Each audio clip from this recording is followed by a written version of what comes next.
வணக்கம். தூத்துக்குடி மாவட்டத்தினுடைய தொகுதிகளுடைய இறுதிக்கட்ட நிலவரத்தை தான் இன்றைக்கி நம்ம பார்க்க இருக்கிறோம். வாங்க நம்ம வீடியோக்குள்ளே போயிடலாம். நம்ம தூத்துக்குடி மாவட்டத்தை பொறுத்த வரைக்கும் மிக முக்கியமான சட்டமன்ற தொகுதிகளில் ஒன்று ஒட்டப்படாரம் தனி தொகுதியாக இருக்கிறது. பட்டியல் சமூக மக்கள் மட்டுமே போட்டியிட முடியும். இங்கு திமுக சார்பில் ராமஜெயம் போட்டியிடுகிறார். அம்மா மக்கள் முன்னேற்ற கழகத்துடைய சார்பில் முன்னாள் சட்டமன்ற உறுப்பினர் சுந்தர்ராஜ் போட்டியிடுகிறார். நாம் தமிழர் கட்சியுடைய சார்பில் அனுசியா, தமிழக வெற்றிக் கழகம் சார்பில் மதன் ராஜா, இவர்களோடு புதிய தமிழகம் கட்சியுடைய சார்பில் கிருஷ்ணசாமியும் களத்தில் இருக்கிறார். புதிய தமிழகம் கிருஷ்ணசாமி தொடர்ச்சியாக ஒட்டப்படாரம் தொகுதியில் தான் போட்டியிட்டு வருகிறார். கடந்த முறை அவர் இதே தொகுதியில் போட்டியிடுகிற பொழுது வெறும் 4000 மக்கள் மட்டும்தான் வாங்கினார். ஆனால் இந்த முறை அதிமுகவினுடைய பொதுச்செயலாளர் எடப்பாடி பழனிசாமி அவர்கள் புதிய தமிழகம் கட்சி கிட்டத்தட்ட 30 தொகுதிகளில் சேர்த்து 31,000 ஓட்டு தாங்க வாங்கினாங்க அப்படின்னு பேசிய விதம் அவர்களை ரொம்பவே காயப்படுத்தி இருக்கிறது. ஸோ புதிய தமிழகம் கட்சிக்கு தங்களுடைய ஓட்டு வங்கியை கூட்டி காட்ட வேண்டிய நெருக்கடியும் தேவையும் இருக்கிறனால கிருஷ்ணசாமி இம்முறையும் களம் காண்கிறார். சரி, இந்த தொகுதியில் இப்போதைய நிலைமை எப்படி இருக்குது, யாருக்கு வெற்றி வாய்ப்பு இருக்குது, யாருக்கான வாய்ப்புகள் ரொம்ப பிரகாசமாக இருக்குது அப்படின்னு பார்த்தோன்னா, இன்றைய களச்சூழலில் ஒட்டப்படாரத்தில் நம்முடைய கள ஆய்வின்படி திராவிட முன்னேற்ற கழகத்துடைய ராமஜெயம் முந்துகிறார். அவருக்கு இணையாக கொஞ்சம் பக்கத்தில் வரைக்கும் வரக்கூடிய ரேஸில் இருக்கக்கூடியவர் அம்மா மக்கள் முன்னேற்ற கழகத்தினுடைய வேட்பாளர் முன்னாள் சட்டமன்ற உறுப்பினர் சுந்தர்ராஜ் இருக்கிறார்.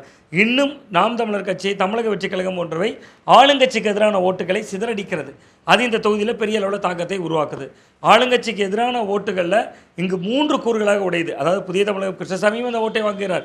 புதிய தமிழகம் கிருஷ்ணசாமியும் தொடர்ச்சியாக திமுக எதிர்ப்பு அரசியலை செய்தவர். ஸோ அவரும் தனியாக நிற்கிறார். நாம் தமிழர் கட்சி, தமிழக வெற்றிக் கழகம், இப்படி எல்லாமே எதிர்ப்பு ஓட்டுகள் சிதறடிக்கப்படுறதுனால அதிமுக அமமுக அலையன்ஸ் ஜெல்லானாலும் கூட இந்த தொகுதியில் ஒட்டப்படாரத்தில் திமுகவுடைய கரம் ஓங்குகிறது. ராமஜெயம் இங்கு உதயசூரியன் உதிக்கிறது அப்படின்னு பார்க்கலாம். அடுத்ததாக கோவில்பட்டி சட்டமன்ற தொகுதி. கோவில்பட்டி தொகுதியில் திமுக சார்பில் கருணாநிதி, அண்ணா திராவிட முன்னேற்ற கழகத்தின் சார்பில் கடம்பூர் ராஜு, நாம் தமிழர் கட்சியினுடைய சார்பில் பாண்டி, தமிழக வெற்றிக் கழகத்தினுடைய சார்பில் பாலசுப்ரமணியன் 4 பேர் முக்கிய வேட்பாளர்கள் களத்தில் இருந்தாலும் களம் இருமுனை போட்டியாக தான் இருக்குது. கருணாநிதி வெர்சஸ் கடம்பூர் ராஜு அப்படிங்கிறது அங்கே நிலவரமாக இருக்குது. கடம்பூர் ராஜு தொடர்ச்சியாக 3 முறை இந்த தொகுதியில் வெற்றி பெற்றிருக்கிறார். கடந்த முறை இதே தொகுதியில் போட்டியிட்ட அமமுக டிடிவி தினகரன் அவர்கள் 50,000க்கு மேலே வாக்களை எடுத்த போதும் கூட இந்த தொகுதியில் கடம்பூர் ராஜு ஜெயிச்சிருந்தார். ஸோ அந்த அளவுக்கு அவருக்கு தொகுதி மக்களோட பழக்கம் இருக்கிறது, நெருக்கம் இருக்கிறது, எளிதில் அணுகக்கூடிய தன்மை கொண்டவராகவும் இருக்கார். ஸோ அந்த அடிப்படையில் நமக்கு எப்போனாலும் எந்த பிரச்சனைனாலும் அவர்கிட்ட போய் தொடர்பு கொள்ளலாம் அப்படிங்கக்கூடிய ஒரு குட் இமேஜ் இயல்பாகவே கடம்பூர் ராஜு மேலே இருக்குது. ஸோ அது மட்டும் இல்லாமல் தொகுதிக்குள்ளே பொறுத்த வரைக்கும் நம்ம எளிமையான மனிதர்னு பெயர் எடுத்தவர். ஸோ அந்த அடிப்படையில் கருணாநிதி திராவிட முன்னேற்ற கழகத்தினுடைய வேட்பாளர், அந்த கூட்டணி கொஞ்சம் வலுவாக இருந்தாலும் கூட அதிமுக அமமுக அலையன்ஸ் கடுமையாக ஜெல்லாகக்கூடிய தொகுதிகளில் ஒன்றாக இந்த தொகுதி இருக்கிறது. அண்மையில் திமுகவில் இணைந்த மாணிக்கராஜா போன்றவர்கள் கூட கடுமையாக வேலை செய்தாலும் கூட இந்த தொகுதியில் வழக்கம் போலவே கடம்பூர் ராஜு மீண்டும் வெற்றி பெறுவதற்கான ஒரு வாய்ப்பு தான் பிரகாசமாக இருக்கிறது. அந்த வகையில் பார்த்தா கோவில்பட்டி, அதாவது கடலை மிட்டாய் நகரத்தில் இரட்டை இலை உதிக்கிறது. அடுத்ததாக மிக முக்கியமான தொகுதிகளில் ஒன்றாக தூத்துக்குடி தொகுதியை பொறுத்தவரை திமுக சார்பில் கீதா ஜீவன், அதிமுகவினுடைய சார்பில் சீனா தானா செல்லப்பாண்டியன், நாம் தமிழர் கட்சியினுடைய சார்பில் ஜேக்கப் தேவதாஸ், தமிழக வெற்றிக் கழகத்தினுடைய சார்பில் ஸ்ரீநாத். திமுகவினுடைய வழக்கமான ஓட்டு வங்கி அப்படின்னா இங்கே வந்து பொதுவாக கடற்கரை கிராமங்கள் இருக்கக்கூடிய மீனவர் சமூக வாக்கள் அப்படியே திமுகவுக்கு போயிட்டு இருந்தது ஸ்டெர்லைட் துப்பாக்கிச்சூடு சம்பவத்துக்கு பின்பு. ஆனால் இந்த முறை திரேஸ்புரம் உள்ளிட்ட பல்வேறு பகுதிகளிலையும் மீனவருடைய வாக்குகள் தமிழக வெற்றிக் கழகத்தின் மீது ஒரு பெரிய ஈர்ப்பு இருக்கிறதை பார்க்க முடியுது. விஜயனுடைய நண்பர் ஸ்ரீநாத் இங்கே களத்தில் இருக்கார். அவர் ஆளுங்கட்சிக்கு எதிரான ஓட்டுகளை சிதறடித்தாலும் கூட பெருவாரியான தாக்கத்தை இன்னொரு கோணத்திலும் ஏற்படுத்துகிறார். திமுகவுக்கு ஆதரவான ஓட்டுகளையும், ரொம்ப குறிப்பாக சிறுபான்மையினர் ஓட்டுகளையும் இந்த தொகுதிகளில் அவர் கூர்மைப்படுத்துகிறார். அது மட்டும் இல்லாமல் சீனாதான செல்லப்பாண்டியன் அவர்கள் ஏற்கனவே கடந்த 2011 சட்டமன்ற தேர்தலில் வெற்றி பெற்று அமைச்சராகவும் இருந்தவர். ஸோ கீதா ஜீவன் வெர்சஸ் செல்லப்பாண்டியன் அப்படிங்கக்கூடிய யுத்தம் என்பது இருவருமே நாடார் சமூகத்தைச் சேர்ந்தவர், இருவருமே கிறிஸ்தவ நாடார் சமூகத்தைச் சேர்ந்தவர். இன்னொன்று இவரும் பைபிள் பிரார்த்தனைகள் போன்றவற்றில் ஆழ்ந்த ஈடுபாடு கொண்டவர்.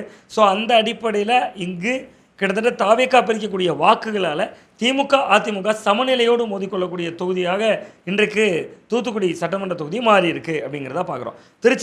திருச்செந்தூர் சட்டமன்ற தொகுதியை பொறுத்தவரை அனிதா ராதாகிருஷ்ணன் திமுகவின் சார்பில் மீண்டும் போட்டியிடுகிறார். தொடர்ச்சியாக 5 முறை அந்த தொகுதியில் ஜெயித்தவர், அமைச்சராக இருந்தவர். அவருக்கு எதிராக இந்த தொகுதியில் பாஜக போட்டியிடுகிறது. பாஜகவினுடைய சார்பிலும் ஒரு ராதாகிருஷ்ணன் போட்டியிடுகிறார். இதேபோன்று நாம் தமிழர் கட்சியினுடைய சார்பில் ஒபிலியா, தாவேக்கா சார்பில் முருகன் ஆகியோர் களத்தில் இருக்காங்க.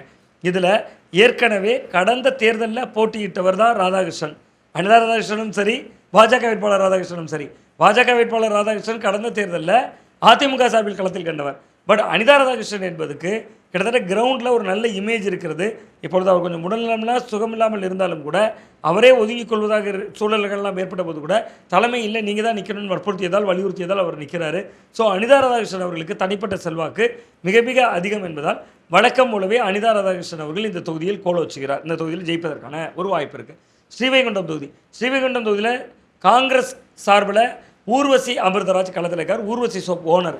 இன்னொரு பக்கம் அதிமுக சார்பில் முன்னாள் அமைச்சர் சண்முகநாதன் கிட்டத்தட்ட 3 முறை இந்த தொகுதியில் வெற்றி பெற்றவர். 3 முறை வெவ்வேறு காலகட்டங்களில் வெற்றி பெற்றாலும் 3 முறையும் அமைச்சராக ஒரு குறிப்பிட்ட காலம் வரை இருந்தவர். ஸோ அவர் இந்த தொகுதியில் களம் காண்கிறார். நாம் தமிழர் கட்சியினுடைய சார்பில் சண்முக சுந்தரம், தாவேகா சார்பில் சரவணன். இது போன்ற தொகுதிகளில் எல்லாம் கொஞ்சம் சசிகலா அவர்களுடைய வேட்பாளர்களும் ஒரு குறிப்பிட்ட தாக்கத்தை ஏற்படுத்துகிறாங்க. கடந்த தேர்தலில் இந்த தொகுதியில் அமமுக ஒரு பெரிய தாக்கத்தை ஏற்படுத்தியிருந்தது. இந்த முறை அமமுக அதிமுக கூட்டணிக்குள்ளே இருக்கிறதுனால இயல்பாகவே அதிமுக அமமுக அலைன்ஸ் இந்த தொகுதியில் நல்லாவே ஜெல்லாகுது. அப்படி ஜெல்லாகிறதுனால ஊர்வசி அமிர்தராஜுக்கு இன்னொன்று ஒரு குற்றச்சாட்டும் இருக்கிறது. தொகுதிக்குள்ளே எப்பொழுதும் அவர் இருப்பதில்லை, பரவலாக அவர் தொகுதிக்குள்ளே வசிக்கிறதில்ல, சென்னையிலே இருக்கிறார் அப்படிங்கிற ஒரு குற்றச்சாட்டும் இருக்குது. அண்மையில் கூட சில கிராமங்களில் அவர் ஓட்டு கேட்டு போனபோது எங்கள் ஊருக்கு முன்னாடி வந்திருக்கீங்களா, ஏதாவது செஞ்சுருக்கீங்களா அப்படின்னு அவர்கள் அந்த இடத்திலிருந்து கேள்வி எழுப்பிய வீடியோவும் சமூக வலைதளங்களில் வைரலாச்சு. ஸோ மக்களோடு ரொம்ப தொடர்பில் இருக்கக்கூடிய ஒரு சண்முகநாதன். அது மட்டும் இல்லாமல் அவரோட சொந்த ஊரில் எப்போ போனாலும் அவரை பார்க்கலாம், தொகுதிக்குள்ளே தான் அவருடைய வீடு இருக்குது அப்படிங்கக்கூடிய ஒரு குட் இமேஜும் இருக்குது. தொகுதிக்குள்ளே ஏராளமான பாலங்கள், கிட்டத்தட்ட பல கோடி ரூபாய் மதிப்பில் பாலங்கள், கிட்டத்தட்ட ஒரு 5-6 பாலங்களை 9 கோடி 18 கோடி 10 கோடி என்கிற மதிப்பில் மக்களுக்கு ஏராளமான பாலங்களை செஞ்சு கொடுத்தது. கரோனா காலகட்டங்களில் மக்களோட தொடர்பில் இருந்தது. இப்போ அண்மையில் வந்து தூத்துக்குடி பெருவெள்ளத்தில் அந்த மக்களோட கனெக்டில் இருந்ததுன்னு சில விஷயங்களால் சண்முகநாதனோட கிராப் ஏறி இருக்கு. ஸோ இந்த தொகுதியில் ஸ்ரீவைகுண்டத்தில் சண்முகநாதன் வெற்றி பெறுவதற்கான ஒரு வாய்ப்பு இருப்பதாக பார்க்கப்படுகிறது. விளாத்திக்குளத்தை பொறுத்தவரை திமுக சார்பில் மார்கண்டேயன், அதிமுக சார்பில் சத்யா, தமிழக வெற்றி கழகத்தினுடைய சார்பில் காசிராம், நாம் தமிழர் கட்சியினுடைய சார்பில் பாலாஜி ஆகியோர் போட்டிடுறாங்க. விளாத்திக்குளம் அப்படின்னாலே மார்கண்டேயன் தான். முன்னாடி அதிமுகவில் இருந்தவர், திமுகவில் தன்னை இணைத்துக் கொண்டார்.